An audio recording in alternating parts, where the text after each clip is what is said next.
ONGC so far has supported 15 startups. It has used 61.31 crore rupees from its 100 rupees crore corpus startup fund. ONGC supports startups in the early stages. It has invested a maximum of 5 crore rupees in some of them. Early stage founders के पास में usually 3 चीज़ें missing होती हैं: capital, guidance and industry access. और अगर आप AI, energy, climate tech या डीप टेक जैसे सेक्टर्स में स्टार्टअप बिल्ड कर रहे हैं, then things become even more difficult, because ये कोई सिंपल कंज्यूमर ऐप बिजनेस नहीं होता। You need R&D, infrastructure, technical talent and long term support. और इसीलिए funds like ONGC startups funds becomes very important for founders. Recently, ONGC announced a new rupees 200 crore startup fund focused on AI and machine learning in the energy sector. अब normally जब भी कोई ऐसा government back initiative announce होता है, लोगों को लगता है कि बस एक और हेडलाइन होगी, but this one is actually interesting because ONGC already has experience investing in startups. 2016 में ONGC ने अपना पहला स्टार्टअप फंड लॉन्च किया था with a corpus of 100 crores, और अब तक अराउंड 88 crores डिप्लॉय भी हो चुका है अक्रॉस नियरली 15 स्टार्टअप्स। मतलब they are not just talking about innovation, they are actually funding it. और सबसे इंटरेस्टिंग ये है कि ONGC रैंडम स्टार्टअप्स में इन्वेस्ट नहीं कर रहा, they are backing companies solving real industrial problems. For example, they invested in Chakra Innovation, a startup that captures pollution from diesel generators and converts it into ink. They also invested in String Bio, जो methane gas को useful protein products में convert करता है। सो strategically देखा जाए तो ONGC is investing in startups that can directly improve sustainability, efficiency and operations in energy sector. और यही अर्ली स्टेज फाउंडर्स के लिए बिगेस्ट अपॉर्चुनिटी है।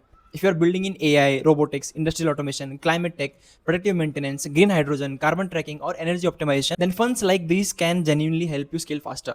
Because funding is just one part of the value. Real advantage मिलती है through access to enterprise networks, access to industry experts, access to pilot projects, and most importantly, credibility. अब सोच के देखो, एक स्मॉल स्टार्टअप को अगर ONGC जैसे कंपनी का वैलिडेशन मिल जाए तो सडनली इन्वेस्टर्स भी सीरियस हो जाते हैं, कस्टमर्स भी ट्रस्ट करने लगते हैं और मार्केट परसेप्शन कंप्लीटली चेंज हो जाता है। That's the hidden advantage most founders ignore. और ONGC अब इसको और प्रोफेशनली बिल्ड कर रहा है by hiring experience venture capital advisors to manage the fund, which basically means they want this to function like a proper VC ecosystem, not just another slow moving corporate initiative. Human systems evolving slightly, miracles do happen occasionally, but the bigger picture यहाँ और भी interesting है। India में अब PSUs भी startups को seriously support करना start कर रहे हैं। BPCL startup initiatives, InSpace has launched space tech funds, और अब ONGC is doubling down on AI plus energy startups, which means India's deep tech ecosystem is slowly becoming stronger. और honestly ये काफी important shift है, because consumer startups को तो funding relatively easily मिल जाती है, but deep tech founders usually struggle with capital, distribution and industry adoption. Funds like this can actually bridge that gap, especially because ONGC itself is planning huge investment towards its net zero 2038 goals. So demand for energy innovation, AI infrastructure and sustainability solutions is only going to grow higher.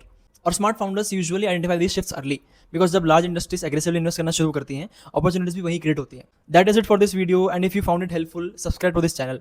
मैं frequently ऐसे startup funds, grants और opportunities के बारे में post करता रहता हूँ, और अर्ली स्टेज फाउंडर्स जेन्युइनली इनका काफी एडवांटेज ले सकते हैं. Thank you so much for watching. I will see in the next one.